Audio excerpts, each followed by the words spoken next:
Welcome, welcome. Happy Organic Week, everyone. It's such a pleasure to be hosting the Keynote panel discussion for Organic Week 2022.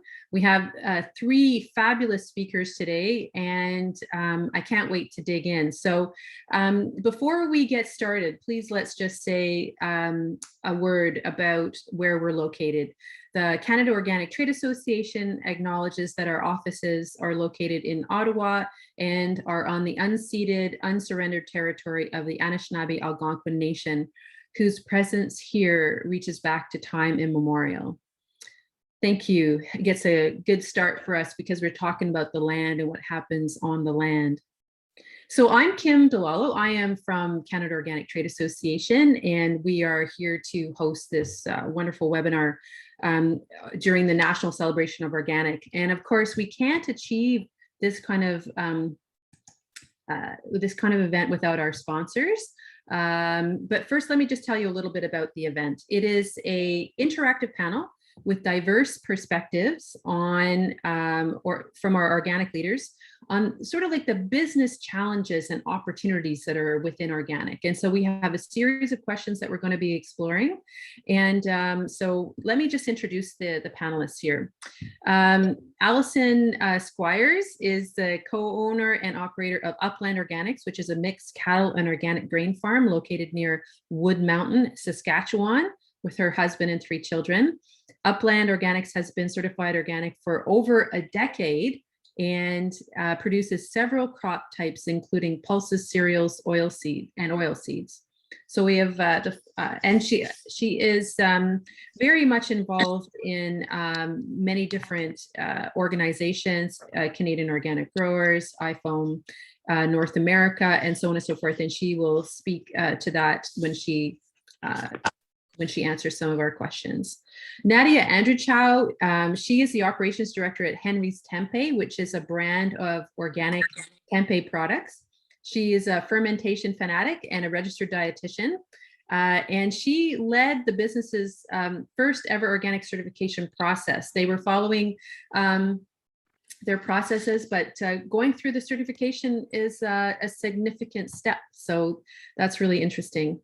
Our third panelist is Kate McMurray, and she is the Education Outreach and Donations Coordinator at the Big Carrot Community Market in Toronto. Kate is a certified nutritionist and healthy food system advocate, and for over 10 years has worked at the Big Carrot, championing organic all the way through from food literacy to fostering partnerships in the community. If you don't know the Big Carrot, it's a worker-owned natural food market, and it's been committed to local, organic, and non-GMO for many, many years, since 1983. So those are our panelists. And as I was saying before, we can't achieve this kind of thing without our sponsors. And so our sponsors are very important, and they include brands, distributors, and so on and so forth. If I could just have the next slide, Sophie, that would be great. There we are. So we have UNFI is a big distributor across Canada and a huge supporter of organic, and they are a lead sponsor for Organic Week. Yorkshire Valley Farms, ProCert Organic, Inno Foods, and L'Ancêtre, an organic dairy based in Quebec that distributes and so forth all over Canada. So we have many others. In fact, the Big Carrot is a sponsor as well. We have certifiers like QAI, EcoCert, and so on and so forth. One other farm is a sponsor this year, Stonehenge Organics, and they're out west as well. So thank you very much. And Henry's is a sponsor too. So let's move on to the session so we can ask our first question. And we're just going to pass the baton between each of us. It will be me asking the questions. And then for the group who's assembled here, our audience, we are going to take questions at the end. There is a chat feature down at the bottom. You could ask a chat question to all of us, or you could direct it to one person, but we will mainly deal with that at the end. So just to let you know, and the session is planned for 45 minutes to an hour. So let's get started. So Allison, I'm going to start with you. So here's the question. Why did your business choose to work in organic? What has been positive for your enterprise? Okay, thank you. I guess I'll just start with saying happy Organic Week to everyone. So it's a really exciting week for us here on the farm as well. We're in the middle of harvest, so we're celebrating Organic Week by bringing in all of the great food we've been growing this year. So why did our business choose organics? For us, there wasn't really no other choice in the sense that not many people know, but I have a pretty extensive background in toxicology. I did several degrees in environmental toxicology, and so I have a good background in knowing the impacts of agricultural chemicals and synthetics on the environment and their impacts subsequently into human health as well. So when we started this farm, organics was definitely the choice, because we felt that if we could grow good food without needing all of these extra inputs, that would be our preferred way to go. So that's how we got started. It really helped as well.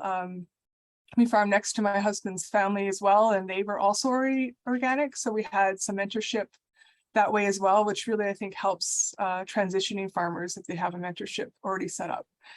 So those are the main reasons why we chose organics. And the very idea of working with nature instead of against it is one of the founding principles of organics. And that's something that we believe in pretty strongly here as well. Thank you very much. So Nadia, can you pick up on that question? Why did your business choose to work in organic, and what has been positive for Henry's Tempeh? Yeah, for sure. Happy. Just want to say happy to be here. Thanks so much, everyone, for attending today. Happy Organic Week. So yeah, we've actually always used organic ingredients to produce our product. It's something that our founder, Henry himself, started to do back in 2002 when he founded the company. At that time, he felt that, organic beans not only support the environment, but also have a better taste and quality that produces a better product in the end. And then, Kimmy mentioned that I was involved in our first organic certification. That was back in 2020. And at that time, we had been doing some exploring of our core business values, two of which are integrity and sustainability. So getting our organic certification was kind of a natural step to uphold those business values. And so it's something that's extremely important to us. We pride ourselves on being a part of Canada's organic and sustainable food systems and our partnerships with organic growers. And we also know that our customer base wants an organic product. You see a lot of overlap with people who choose to buy our product. A lot of them eat plant-based. So a lot of them, they really do care about the environment and want to support positive agricultural practices by purchasing an organic product. So it's been very positive for us, especially since we obtained our certification in 2020. We had a lot of positive feedback from the not only our customers, but the retailers who are listing our product. They saw it as kind of a natural next step for our business, and we felt the same way. So yeah, it's just been extremely positive, and we know that we're, a net positive for the Canadian food landscape in upholding organic standards in our manufacturing process. And like I said before, supporting organic growers. So yeah. Super. Thank you so much. And welcome to those who have joined us now. This session is being recorded. So please, if you could self-mute, it would be great so we don't get any echo or anything like that. I'm going to move over to Kate now. So why did your business choose to work in organic, and what has been positive for your enterprise? Oh, you're muted. Thanks for that. I was saying I feel like organic and the big carrot are really synonymous. I mean, it's really the heart of who we are. And when we started in 1983, natural health food stores were really, focusing on supplement sales, and there wasn't a lot of fresh produce options. And so the big carrot was getting into that organic market before it was really even a thing. And back in the 80s and 90s, it was a lot of imports. And since then, we've focused really on highlighting local organic producers. But we have really built a relationship of trust with our customers around this concept of organic. So, for example, our organic produce section is something we're really well known for, and it's organic all year round, a few wild items. But, our commitment to really to always having organic product for our customers has allowed us to build a reputation. And we've also really been about not just offering organic products, but building the sector as a whole. So we have a lot of relationships in the industry, and we've donated quite a lot of money over the last decade to the sector. I think over $1 million has been donated in the last decade. So really being that community builder and showing our commitment to organic has been our sort of differentiation factor. And I think it's been hugely positive for us. It's really allowed us to like I say, build a relationship of trust with our customers. Wonderful. Well, I'm going to stick with you, Kate, here and just circle around to the flip side of that question, which is what are the challenges you have encountered in working in organic, and how have you overcome them? Yeah, it's both a positive thing and a challenging thing that organic is now so popular, right? I mean, you can get organic products all over the place, and that really wasn't the case. Like I was mentioning, in the 80s, 90s, early 2000s, like we were quite unique in the market. And now, now that market has changed a lot. So it's great that there's so much organic choice for customers. But it's also challenging. It's hard to stay competitive. And so I think the way we have handled that is really focusing on what makes us different.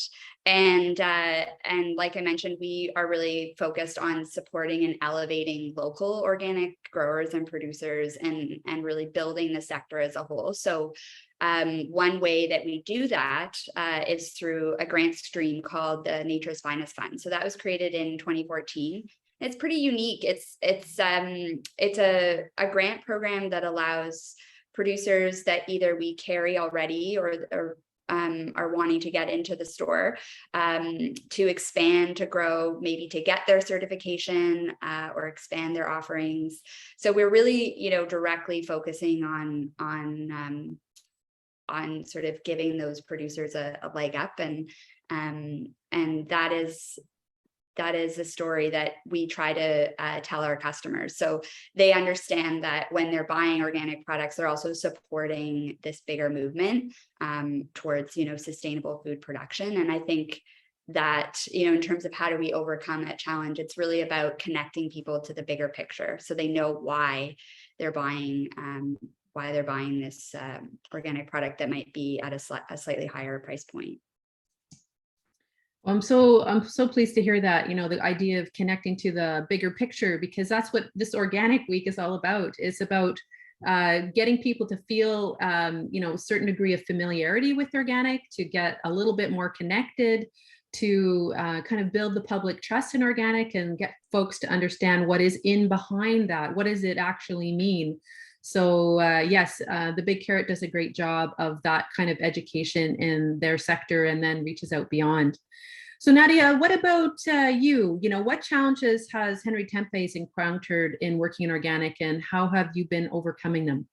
Yeah, that's a great question. And Kate, it's also amazing to hear about the initiatives that the Big Carrot has, because it does really, everything that you're describing helps manufacturers that produce organic products, because some of our biggest challenges are actually pricing of our product. And then another big thing is sourcing. So to go onto the kind of the sourcing theme, organic soybeans and other legumes are definitely more expensive and can sometimes be hard to procure in the large volumes that we need, like compared to their non-organic counterparts. So that means because they're more expensive, we have to set the price higher than a non-organic version of tempeh, for example, and hope basically that our customer base is willing to pay more for a more premium product. We feel that our product is really high quality, and we're obviously a great company, so people will hopefully want to support us. But it's been challenging, with all the things happening in the world right now, setting our price, because we're seeing just price increases across the board of everything. So the way we've overcome this challenge is really by being transparent with our retailers and customers about why our price is what it is, what our costs are. We're also a living wage employer, and we provide extended health and dental benefits for all of our employees.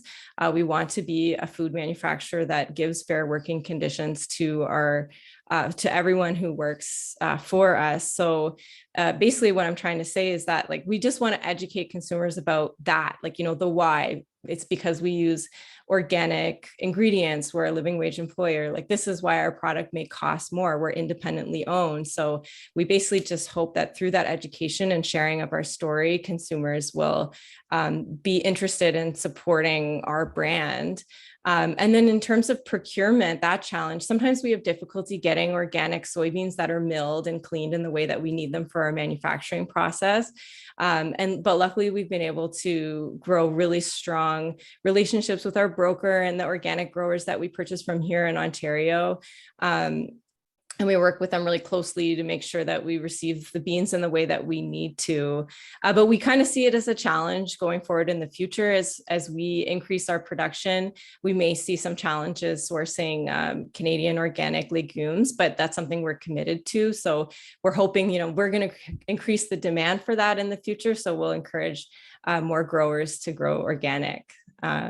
So yeah, we're excited for the future. But I'd say those are the two main challenges that we face. It's so cool to be on this webinar with you guys because we have the whole supply chain here, you know, so we move from the retailer to the brand. Now we're going all the way back to the land, to the source with Allison. So Allison, tell us about what kind of challenges Upland Organics has encountered and Working Organic, and how have you overcome them? Yeah, these segues are working out really super well. So on our farm, we actually don't grow soybeans. We're in southern Saskatchewan, so that's not really our growing zone. But you know, some of the challenges I would suspect for your soybean growers are going to be the same challenges that we face here in the prairies. Transitioning to organic, of course, there's a huge learning curve there in terms of the paperwork involved. We spoke about the challenges of certification. Those challenges exist for growers as well. But I think the biggest challenge for growers is the agronomy. So when you're switching from non-organic to organic growing practices, I mean, the way we do things are completely different than the way non-organic growers necessarily grow things. So we have particular challenges around weed control, because we can't just go out and spray our weeds. So we have to actually figure out and there's many different ways you can do that, but learning all those different ways is for a new grower is quite challenging. And as well as organics is built on diversity in terms of crop types. So increasing the different things that you grow and your rotation lengths. I don't want to get too technical here, but in organics, we tend to grow more than just a couple of different crop types. So on my farm, for example, we have a 10-year rotation currently. So we're growing, we won't necessarily go back and grow the same crop again for another 10 years on that same piece of land. So, you know, it requires a lot of planning ahead of time and a lot of management in that sense as well. And built into all that, of course, is nutrient management, because again, we're not fertilizing, we're not going out and buying all those synthetic fertilizers. So there's different other ways that we fertilize and ensure the health of our plants and producing healthy crops without using those synthetic fertilizers.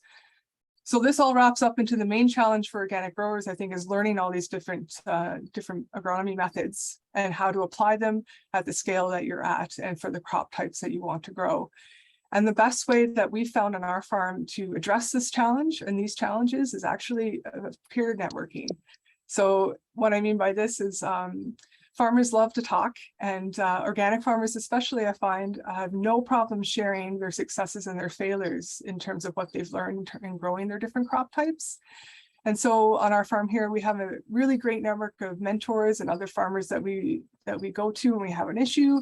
They'll come to us and we learn from each other and we move everyone forward in that sense. So the biggest way to, I think, address all of these challenges with growers, and it doesn't matter where you are, Ontario, Saskatchewan, is to build those farmer to farmer peer networks. And I think that's really gonna help move the whole production part of the sector forward.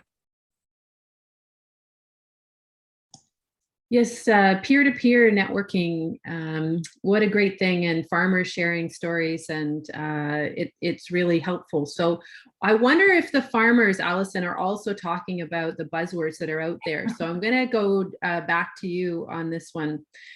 So there are a lot of buzzwords out there sort of competing with organic, such as natural or non-GMO or regenerative. So what's your perspective on whether organic is competing well against these claims, and how does it measure up? Yeah, so you're going to hit right into the big issue there. That's great. Actually, the one thing that I think everyone needs to know about all those buzzwords is that they are all already built into the organic system. You know, organics encompasses regenerative, organic encompasses natural, non-GMO, all of that is already organic. So when you support organic farms, brands, retailers, you're already supporting all of those different things that may or may not be important to you as a consumer or a food eater. So I think that's something that's really important that we need to start pushing across in the organic sector. So often I hear, and you know, this is especially true with mainstream media, but also, you know, farmer to farmer talking, is that we are always focused on all the things that organics doesn't do. So in the sense that we don't use pesticides, we don't use synthetic fertilizers, we don't use GE products. And I really think moving forward, what we need to do as a sector is start talking about all the great things we do. So you think about organics, we're built on the 4 principles: health, ecology, fairness, and care. We don't talk enough about all of those great things that organics does. So we focus on soil health already. We're already focused on diversity, inclusion. We're focused on social fairness all the way up the value chain. So as our other speakers here have spoken to, you know, really, really well, is that Kate and Nadia are showing that they're supporting their growers and they're supporting, you know, everyone along the value chain. Organics already does all of that stuff. And I think we're really missing an opportunity here as a sector to start talking about all those positive things. And I'd be really encouraged to see as part of this Organic Week, as we keep talking about all those great things organics already encompasses. Yeah, that's really inspiring. Yeah, organic. I used to say, food is very positive. Food is an action that you do. It's not an action you don't do. So yeah, it's definitely that energy forward. It's an activity and an action forward. So yeah, what is organic doing, and tell that really positive story. So from a brand point of view, Nadia, with those buzzwords out there like natural, non-GMO, regenerative, what's your perspective on whether organic is competing well against these claims, and how does it measure up? Yeah, for sure. First of all, I just want to say, Allison, thanks for your answer. So powerful. And I definitely agree with it 100%. As a brand, I think it's like the parallels are there because we're all working in the organic space. And I wanted to touch on also that, there's just so much confusion around the different certifications and the buzzwords. I used to work one-to-one with clients as a dietitian as well, like before this. And like people are just overwhelmed by all the choice out there, all the messaging, and they don't really know what to choose. And there's no trust in the system. So I think in the organics industry, we need to do that education of not only, what are we doing that's positive, but, being transparent about our processes and, what is the certification? What does it mean? And all of, the whole breadth of what we're doing as an industry. Just the other day, actually, I was talking to someone who's highly involved in like the natural food industry, who's very like almost a product expert. And she was asking me, why don't you guys have a non-GMO certification? And I was like, oh, but we have organic certification. So, it's of course, organic products don't have GMO or GE products inputs in them, but she actually wasn't aware of that. So that's someone who's actually involved in the industry being confused about the different certifications. So I think there's a lot of work that we can do in terms of education, just continuing to get the word out there. And it goes back to what I was talking about before about having your story. If you're an organic brand, including all of that information within your story when you're doing your consumer education. So yeah, I'd say that's kind of the main thing about those terms. And I also want to say that we should put a little bit of onus on the regulatory bodies. So a word like natural isn't regulated. And so that causes a lot of greenwashing and confusion. We should ask ourselves, like, should we regulate that word? Should it be a bit more stringent in what the CFIA allows on packaging? So, and even in messaging, because, we are regulated in how we can use the word organic. So, to protect consumers in that way. So that's another aspect of what we can do to reduce the confusion out there. Yeah. Great. Yeah. So I hear from you, Nadia, someone who's like been right in there, really understands, like you have the real world experience of how this actually operates. And as a dietitian, you've been up, in conversation with the consumer. And I know Kate surely has, as a retailer in Toronto, dealing with all kinds of conversations, both from your consumer point of view, but also from your supply chain that you're dealing with. So what's your perspective on whether organic is competing well against natural, non-GMO, regenerative, and these kinds of claims, and how is it measuring up? Yeah, well, I think Nadia and Allison touched on a lot of really great points. I think there's so much pressure to, customers are confused. I agree. I as a nutritionist had the same sorts of conversations and on the floor, in the store chatting with people. And there's this pressure to put every single claim on your packaging. And that's too difficult for a brand to do, right? I mean, customers want it all spelled out. They want to see non-GMO and organic and local and sustainable and regenerative, they want to see every single term. And so I think it does come down to education. And it's interesting because I think that can happen in a lot of different ways. One way that we do that is really working with our staff internally to understand what the certification entails. And so that they, if they happen to be stocking a shelf and somebody's asking them a question, they can say, well, this logo represents this whole process, right? There's so much transparency, accountability behind that logo. So we do work on the education internally first. And then obviously, sharing the stories with customers. I think it's really important to connect people to the passion that's behind organic. I mean, hearing Allison speak, we did a courtyard market yesterday, and hearing all the vendors chatting with people, they care so much. And I think the more we can get their passion out there and connect people to their stories, the better, because it is such a busy market and like marketplace, and people are confused. And it's funny, Nadia, I had a very similar conversation yesterday with a vendor who, I mean, she's as local as it gets. She produces her crackers 10 minutes from our store. She's been, committed to sourcing organic ingredients from day one. She's certified, and she was saying that it's really competitive, and that she's finding some of the best selling, like some of the people that are outselling her are non-GMO, but not certified organic. And she said, it's really frustrating because I'm actually the one paying more for the organic certified inputs, and customers just aren't making that connection. So I think, the more they can talk to her at a market, the more we can share her story as a store, the more we can train our staff. It's just education at every point, I think, is really the answer. Thank you. Yes, I completely agree. And I will say that the Canada Organic Trade Association, we've launched an amazing website called Choose Canada Organic, and it's like a hub of really great stuff. Of course, this week we have organicweek.ca as a wonderful place to go and get involved in the contests and stuff like that. But yes, just there is a lot of onus on the consumer to go and self-educate. But then when we're in our environments to educate, and then when we're in our supply chain, moments, maybe Allison would be at a plowing match, or maybe Nadia would be at a trade show or something that's more conversation. It's just an opportunity ahead, really. But I would really encourage everyone on the webinar to go visit Choose Canada Organic, choosecanadaorganic.ca. All right. And so just to say that if you could mute yourself, it would be very helpful on the webinar here. Thank you. So, there are opportunities in organic, and there are lots of businesses starting. And even despite the pandemic and all the supply chain stuff, there are new businesses starting up in organic. So what's your best advice, Kate, on organic businesses, and how, what's your best advice on how organic businesses can inspire more Canadians to buy more organic?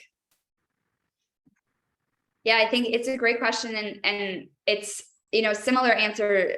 It's the storytelling. It's connecting people to the bigger picture. So I think there's a great association now between buying organic, for our health, but connecting people to this bigger environmental picture and all the things that organic production is doing in terms of, climate resiliency and carbon sequestration, animal welfare. People are, climate change is we're in this moment where it's ever present. And so we need to sort of take advantage of that and really connect people to, in choosing an organic product, you're choosing a more sustainable system, you're choosing proactive practices, and connecting people to that story, I think is going to be really important. And again, that's important when it comes to that price point, right? People need to feel, okay, there's a reason that I'm paying a little bit more here. And I care about the environment and I care about my future and my kids' future. And so I'm making this choice consciously to, to support this company, this farmer, in making those great proactive climate decisions. Yeah. Thanks so much. Yeah, there's the storytelling that goes along with organic, and there's the very technical story, but then there's the passion story. So Nadia, what's your best advice on how organic businesses can inspire more Canadian shoppers to buy more organic? What's the magic, kind of elixir there? Yeah, well, I'm just going to build on Kate, what you said, and Kim. It's all about the storytelling and being true to your business values and your story and exploring that. I mentioned that that's what we did when we decided to, get our organic certification. We thought about our values and how we can uphold those values in everything that we do. So just being really proactive about sharing those values, sharing the story of why you chose to work in organics. People, I think in our industrialized food system, people have lost that connection with the person who produces or grows or even sells their food. And we need to restore and repair that connection. And this is a way that we can do that, which I think is a really positive thing. Consumers now, as Kate was saying, are faced with the everyday impact of climate change. And so, despite inflation and all of that, I think we're going to see that there are people who, when they're able to, want to support organics. And we just have to, get the word out there. And, the more businesses that decide to work in organic and produce or grow organic food or retail organic food, the better for society. So, it's a positive way we can move forward in the future and repair that relationship and start to repair our food system. So yeah, that's what I'd say. Thank you. Now, this question sort of centers on shoppers, and I know that Alison, being the president of Canadian Organic Growers, being involved in IFOAM North America, International Federation of Organic Agriculture Movements, I'm sure you guys have thought about shoppers and so forth, and what's your best advice for organic businesses. I'm kind of also thinking about whether you think about your supply chain, your like who's going to buy your stuff. They're not really like the traditional consumer, but who is actually your consumer of your products. But please, what's your best advice on how to get more shoppers buying organic? Yeah, no, you have my perspective nailed pretty good there. And I agree with Nadia and Kate in terms of the storytelling aspect. And just to expand on that, in my situation, a lot of the food that we grow actually is shipped to Europe. It's shipped overseas. The market there is demanding the different food types that we grow. And so how we make that connection and build those relationships directly with those buyers is that we actually host them here on our farm. We've had visitors from Denmark, France, all over the world, Japan, come to our farm and see how we grow what we grow. And I think that is a huge piece of it. It's, again, a different way of telling the story, but I think it does make that same connection. And so when buyers come to our farm and they meet us and they see their actual food growing in the field, that really makes that really strong connection. And I think in terms of a more local connection, that would feed into maybe, I would love to see more of a connection made to local food, between food eaters and food growers on a more local scale. Now, here in Saskatchewan, the volumes that we grow on our farm, it's really difficult to do that. I live in the middle of nowhere here. So in terms of a local market, I drive almost an hour away to buy a jug of milk, right, for my kids.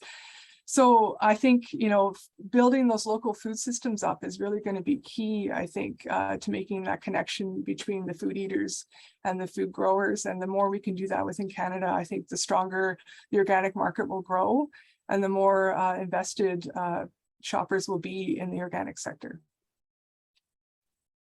Yeah, making connections. We used to say, we vote with our feet, you go where you go and you stand on the land, or you go into that shop, or you go and you make that selection. So it's voting with your pocketbook or your wallet, but it's voting with your feet as well. It's such a great image to me to have people doing these farm tours and going on the land and so on and so forth. And certainly I know the Big Carrot offers, a tour of the store. You can do that. And I don't know what certainly in COVID, the brands aren't bringing people into their manufacturing facilities, but we have on occasion been able to tour some of those things. So opening up maybe just from a video point of view too, just like it was Nadia who mentioned earlier about the transparency in organic. The transparency is there. And people are very passionate about what they do. And so they're very happy to share and tell their story. Just needs an open ear, that's it. So in that regard, coming to kind of our last question for the panelists and those who are joined us in the audience, we will have a Q&A session afterwards. So get your questions ready. You can put them in the chat and then we'll answer them that way. You just hover your mouse down over the bottom of your screen and then the chat bubble will come up there for you. So please use that. So Allison, here's your big moment. What are your hopes and dreams for transforming the food system to be more ecological? What's really in your heart, and what do you think the future? You have 3 young boys. What does the future hold? Oh, wow. Gosh. I think the future is bright, actually. I wouldn't be doing what I'm doing and working as hard as I am if I didn't believe that. And yeah, you're right. I have 3 young kids. They may or may not farm when they get older. I hope they will. But if they choose to do so, my hope is that I'm going to leave them with a system here that's better than what I started with, so they can keep building and moving the system forward. My hopes and dreams for the organic sector as a whole to be more ecological. There's a few things. Again, I want to keep touching on that local food production aspect. Maybe it's because of where I am and the scale that we're at, but I really, really would love to see more local scale processing, more local food growing, and having that investment from the general public into their local food systems, I think would be really, really going a long way to becoming a more ecological system as a whole, the whole agricultural sector. And I think too, diversifying your farming enterprises is also important. Here on our farm, we actually have 3 different distinct enterprises that build on each other in terms of livestock, grains, and we also operate a commercial cleaning plant facility. So we can stack those enterprises, produce more high quality, high value products and food with the same land base, and we're supporting more families. We have more employees able to do that. I think that goes a long way to building the sustainability and ecological sustainability of a farm. And also, I also want to touch again on the local aspect where bigger is not necessarily better. We see farms sizes rising nowadays. We're seeing less farmers. We're seeing older farmers. That next generation needs the opportunity to come in and help diversify the food system. And I think some of the ideas that I'm hearing from farmers younger than me coming in, we have an apprentice here on our farm, and she's amazing, and she keeps challenging us to think a little bit more outside the box with her ideas and how she's contributing to the farm, and it's fantastic. It keeps us inspired, and I love to see more of that, because I think that is going to be the future moving forward, is engaging this next generation of food growers and allowing them the opportunities to start their own enterprises. Thank you for that. Thank you for that inspiration. I can certainly see why you and Uplands Organics are award winners. Allison is very modest, but she and her farm have been an Organic Leadership Award winner this year, and also the Youth Farmer Award. Did I get the name right, Allison? Maybe you could give me the name. Oh, it's pretty close. It's the Outstanding Young Farmers Award for Saskatchewan. Yeah. Wonderful, wonderful. And then maybe moving into a national perspective as it goes through. But yeah, it's folks like yourself, we turn to you and we are inspired and we watch what you do and others watch what you do. And I would say that peer-to-peer piece in farming, from my limited experience in farming, having worked on an organic dairy farm, peer-to-peer is really valuable. It's actually how knowledge is transferred. And so glad that you are taking that leadership role in these organizations and providing that inspiration. In terms of the brand aspect, so we're moving from the land to the manufacturer. So it comes off the land, it moves into a production kind of space. Nadia, what are your hopes and dreams for transforming the food system to be more ecological? Yeah, it's an awesome question. And I have so many things swirling around in my head. So hopefully I'll be able to share them in a organized and eloquent way. I think often about the end user of what we're producing. If we're producing food that is organic and using organic agricultural practices, we have to think about within our society, what do we have that will actually use these products? And there's a lot of work we need to do as a country and within our communities to ensure things like food security, food sovereignty, and food justice for all peoples. Without those things, we will not be able to support organic and regenerative products and agricultural practices. So I really dream of those things being there for all people, and that will then build a more ecological system. For example, we don't have a national school lunch program in Canada where children have access to nourishing lunches. Their parents don't have to worry about packing food. We have food insecure families who then have food for their children. We don't have that in Canada. If we had a national program like that, we could incorporate local food, nourishing food, support those local systems, and really build something that is the end user of all of these practices. Same within hospitals. Those are food systems that are just totally broken. We need to have nourishing foods in those types of institutions to actually create that whole circular economy that's not just at the individual consumer level. We need something across our whole society that supports all of these practices. So I dream of that happening within our society, within Canada and beyond. And with that happening, and I'm hopeful because there's some amazing organizations out there like Food Secure Canada and Nourish that are working on things like this. And we need to support those organizations so then we can have the end users for products produced in a way that's organic. So that's what I dream about. Thank you so much. Such a beautiful dream. And it sort of sets organic in the context of a larger framework of a sustainable, just food system. So thank you for doing that. So Kate, we're going to give the wrap up here to you. And the Big Carrot has been dreaming big for organic for many, many years. You mentioned before the Carrot Cash has donated over $1 million to different enterprises around food. They're around ecological, just food systems that you guys have really had the vision to move ahead, the vision to be you're a first mover on so many things and have inspired so many retailers across the country. So what is your, from the Kate point of view or from the Big Carrot point of view, the hopes and dreams of transforming the food system to be more ecological?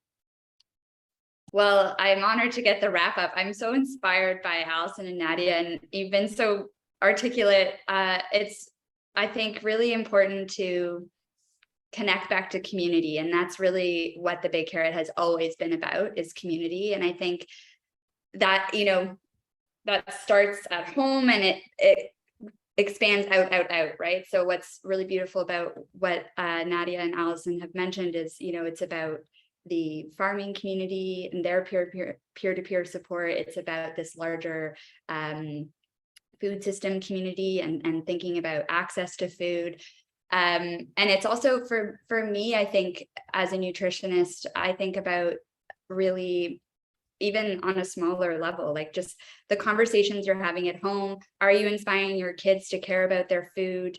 I think that the way to transform the system is to inspire the eaters. You know, there's a lot of things that producers, manufacturers, that whole value chain needs to do, but really we need to get our eaters inspired and motivated, because they're going to push the market towards a more positive, sustainable direction, right? And I think there's huge disconnection now between people and their food. Like, it's all about convenience and having it just show up, you know. And I think we do, as Allison was saying, we need to connect more to our local food economy. We need to create community around food. We need to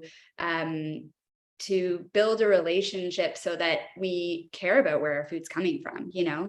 And I think a lot of that is about just getting people inspired to cook, getting people inspired to, you know, nourish their bodies and nourish their communities and have access to food, as Nadia was pointing out. So I think yeah, building on community is really important. And hopefully, you know, as we do that, people, not to sort of plug our store, but it is important to support retailers that are making good decisions, to support the farms, to support the manufacturers that are making these, you know, positive, sustainable choices. And I think the more we can connect people to that, yeah, the more successful the system is as a whole, right? We need, yeah, anyways. it's a big topic, and I think focusing on a positive, like, again, building community, connecting people to their food, having a positive twist to it, right? Because people can get really bogged down by the negativity of climate change and can become really overwhelming. And so start small, start with your conversations at home, start with where you're buying your groceries, start with, you know, connecting. Okay, I pick up Henry's Tempeh. What's that company about? Where are they getting their soy? What's that farm about? Right. And it builds out. And I think that's how you keep the momentum going.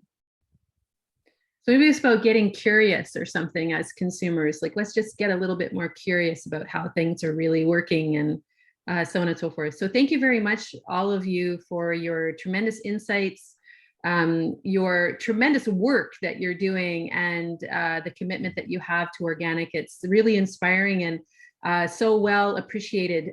So on behalf of, I feel like I should say on behalf of all of Canadians, thank you very much. But really on behalf of our webinar, thank you very much for spending the time. Now I'm looking at the chat. I don't see any questions just popping up into there just yet.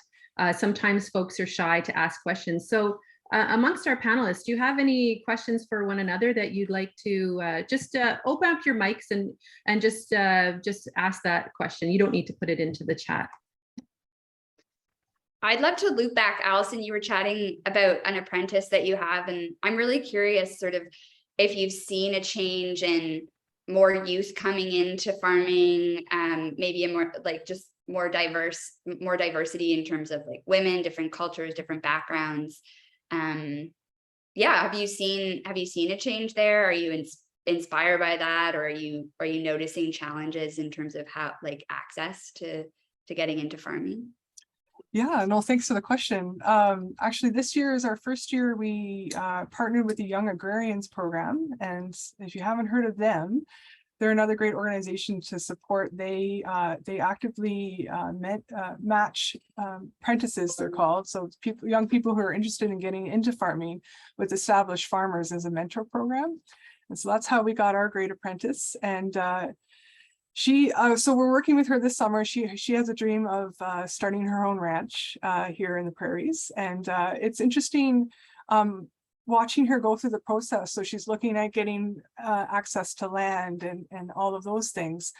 And she is finding it quite challenging. I mean, land prices are not going down, and access to land is at a premium. And for her, especially, she's in her early 20s and she doesn't have a lot of capital built up, you know, who would at that age necessarily. And for her to get into farming, it's proving to be quite a financial challenge. And I think that is something that's going to hold the whole sector back if we can't figure out a way remove those barriers for young people to get started. And in a lot of cases, like, she doesn't want to start super huge. She wants to start small, learn her way through it, and expand if she chooses so in the future. So a lot of cases, it's not like we're asking for like thousands of acres to start a farm. Organics is great in the sense that you don't need that huge land base to start a profitable farm. So she can start with much less land, but it's just getting access to that land is proving quite challenging for her. But she is inspiring. She's constantly questioning everything that we do, and we really enjoy having her. Thank you. I think it's worth, sorry if I can jump in. I think it's Sure. worth mentioning. I was on another panel and a farmer was sort of speaking about really reaching back into the education system and educating folks about, what farming entails, and that it can be a really amazing career. And I think I just thought that was a really interesting point, because I think there is a disconnection sometimes for people that maybe don't come from that background. And I think it's cool to think about just inspiring people from all sorts of different backgrounds to get involved in farming. There's a webinar this week during Organic Week, which is about labor. And so the executive director of the Organic Council of Ontario, Carolyn Young, and our executive director, Tia Lofsgaard, here at Canada Organic Trade Association, are going to be talking about labor on organic farms. And so please tune into that. It's later this week. I was just reflecting back, and some people on the call on this webinar will know about the Guelph Organic Conference, which happens at the end of January every year for many years now. But I remember a young farmer getting up and saying he chose organic farming for the lifestyle. And most people think when they think of farming, they think it's like 24/7. They don't want that lifestyle. They'll mean they'll never get a vacation. But he's saying it is the lifestyle that he chose. So yeah, I think the education of letting people know what the options are is an interesting concept, that's for sure. Are there any other questions amongst our panelists for one another? I have one for, how about Nadia? You want to ask? Yeah, I was just going to ask a quick one for Kate.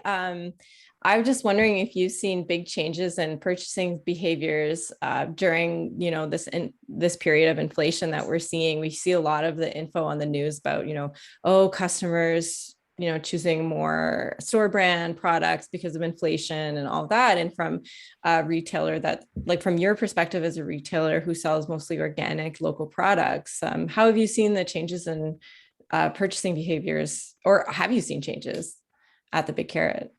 Yeah, it's a really great point. It's a great question. And I couldn't speak to the exact numbers, but I think that it comes back to what I was, trying to articulate before of sort of choosing retailers that are about more than just offering product, right? Like we are connecting with the growers and trying to fund them when we can. We're connecting with the advocacy groups in the industry. You were speaking about like regulating terms, that sort of stuff. So we're trying to, like I said, build community in a lot of different ways. And I think that hopefully is what continues to bring customers in, even if they're seeing fluctuation in prices, right? I mean, the tough reality is that people's budgets are, that's a big motivator, right? And so for sure there's shifts in purchasing patterns. But I think that if you can build that relationship with your community, and they're really about, no, I shop at the Big Carrot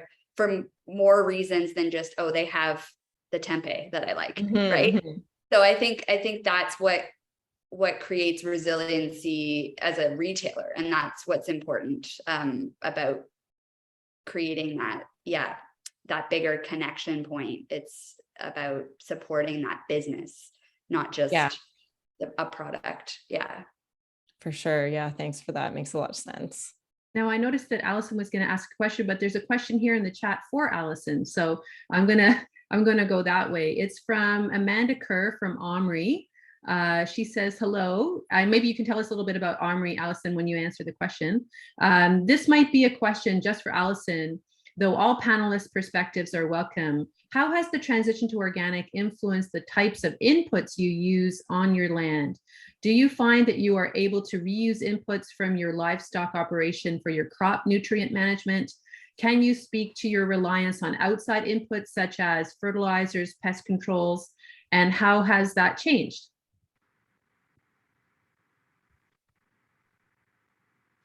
Wow, that could be a whole webinar in and of itself. So on our farm, we actually are really focused on sourcing within, so closing the cycle, so to speak. We don't buy any inputs necessarily. I think the only input that we buy is like a powdered inoculant for some of our legumes, and that's just to promote nitrogen fixation. But we don't buy any other inputs. And we've been able to do this because built into the organic system is the idea of generating your own inputs within your farm. So, you know, in terms of organic growing, some of the agronomy that I mentioned earlier in the webinar here is that we take a year off growing a cash crop for food. Instead, what we do is we grow a cover crop or a green manure crop, it could be called, and that's primarily a bunch of legumes and other things mixed together. You know, typically organic farmers would then plow that in, and then the plants would break down and provide that fertility or that nitrogen for the following year's crop. On our farm, we've been really focused on incorporating as many of the soil health principles as we possibly can on our farm. And one of the main principles is to reduce disturbance. On organic farming, disturbance, because we don't use chemicals, the disturbance that we're talking about mostly is physical. So we're reducing our tillage. So instead of plowing things in, we actually went and bought, because my husband doesn't do things halfway, we went and bought our own herd of cattle a few years ago. And what we do now, instead of tilling in our cover crops, we actually move these ruminants across our land, across the cover crop land in a mob grazing fashion. So we'll concentrate the animals in a very small space and move them every single day. So what they're doing is they're eating the cover crops, they're cycling the nutrients within themselves and just depositing the nutrients, to be delicate about it, on the soil. And that's how we manage fertility or nutrients on our farm for the following year's crop. So that's our personal philosophy on our farm. I do know, you know, being as involved in the sector as I am, there's definitely approved organic inputs out there, and there are successful farmers out there that use those inputs as well. But I can't necessarily speak to what they might be, or definitely not make any recommendations on those. I hope that answers your question. Yeah, so the OMRI is the Organic Materials Review Institute. So they're very into what you know, the nuts and bolts of how we get organic to actually happen. Yeah. Now listen, it's around noon, so we're coming to a kind of the wrap up. So maybe we just give a final word to each of you, maybe in a sentence or two about Organic Week, what your just a closing comment, and then we'll wrap up and thank our sponsors and point in the next direction after this. Go ahead. We'll give this to Nadia. Why don't you start? Sure. Yeah. So I just want to say thanks so much, everyone. Thanks, Dakota, for putting on Organic Week. It's a great initiative, and really excited to participate in it this year. And thank you, everyone who's here, for being interested in organic, being interested in the industry. And yeah, I want to touch on what we've talked about before, just about hope for the future and growth of the industry. And, you know, with all of our work, we can do that. So thanks. Okay, Kate. Yeah, it's thanks so much for this. It's really inspiring to chat with these amazing women, and I think that there is a lot of hope, and I'm excited to keep, you know, sharing the stories and give people the sort of why. They need a why behind you know, the grocery choices that they're making, and I think that yeah, the more we can share these stories, the better. So thanks for the inspiration. Thank you. So Alison, you really do have the last word. And the first and the last. No, and yes, I want to echo everything that was just said. Thank you very much, Dakota, for putting this on. I mean, Organic Week is such a huge part of organics, and we really appreciate all the work that you guys do. I don't even know how much behind the scenes work this stuff goes on, but we appreciate it. And especially as farmers, it gives us the opportunity to tell our story, which doesn't normally happen, which we really definitely appreciate.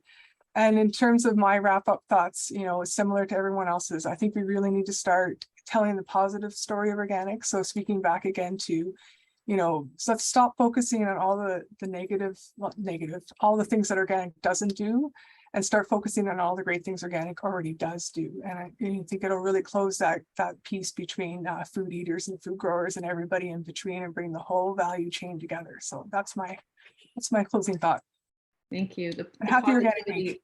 And happy Organic Week. Yes, so we're just going to pop up a slide here just to point our viewers, our audience, to where they can go get some more information, and to thank our sponsors again. So thank you for that. You know, organic is positive. Food is a positive choice. So please, thank you very much, everyone, for that. And I just want to thank the sponsors again: UNFI, Yorkshire Valley, ProCert, InnoFoods, etc. All the other sponsors here are equally of value and so important. And if anyone wants more information, please go to the Organic Week website, which is organicweek.ca, or in French, semainebio.ca. Fully bilingual, everything. And if you have any questions about this webinar or anything in future, please send your question to info@organicweek.ca. Yes, Alison, there's lots that goes on behind the scenes. You are absolutely right. Just like an organic farm, there's lots that people don't see. And yet we do produce such amazing, you know, this is our production, if you will. So there's lots of very cool webinars throughout the week. Please keep that in mind. 5 really interesting contests you can join and participate in. So thank you again, everyone. Happy Organic Week. All the best. Now we'll stop the recording.